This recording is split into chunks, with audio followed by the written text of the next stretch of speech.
Oh, we got the box all nice and neat, and you might notice we also added this little part here and here, which you'll notice later, and changed this out for a big gear. And these two are attached nice and good, and we added this end support simply to hold these two together because we're about to add a new gear train.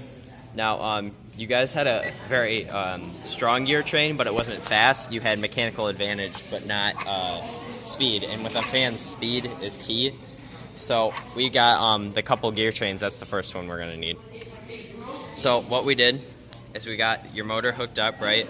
So you can we got these all prearranged. We're not like doing this at Godspeed making them. We already put these in, but we're just showing you how we did it. So we got this one, right? So the big gear goes to the small gear. And when it does that, every turn this one does a couple turns.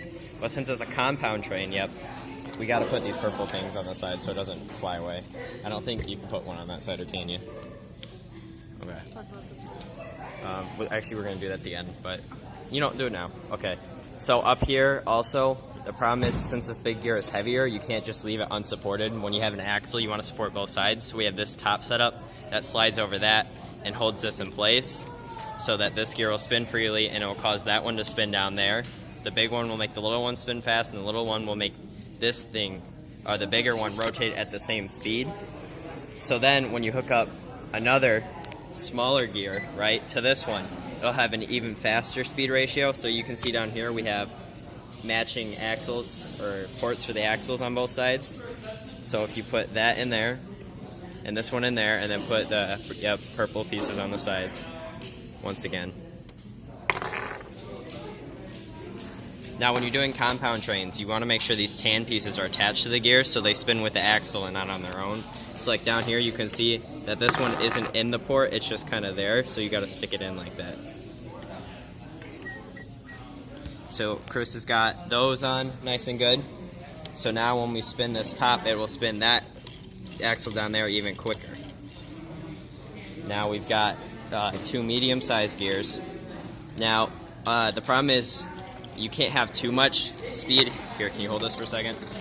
You can't have too much speed when you're using gears, because then the motors, especially because their K'NEX motors, aren't strong enough. So we're actually going to get a little bit of a negative ratio here, because the small gear is going to go against the medium size, but it won't cancel out the other. Oh, that's not how you're supposed to put that on. Silly, Ethan. Tricks are for kids.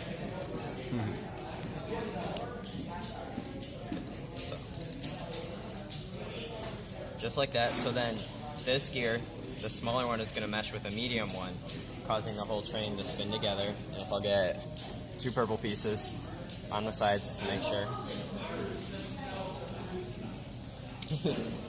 So now that we've got that set, we've got one last thing, is we need to attach it to your to the fan. So we're going to take it, put it through, and then we're going to take, to cancel out the kind of mechanical advantage lost there, put a small gear on this other medium gear.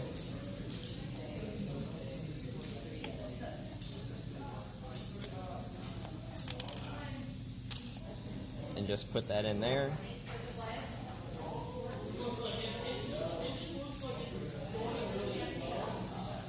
And then add this so it doesn't fly away.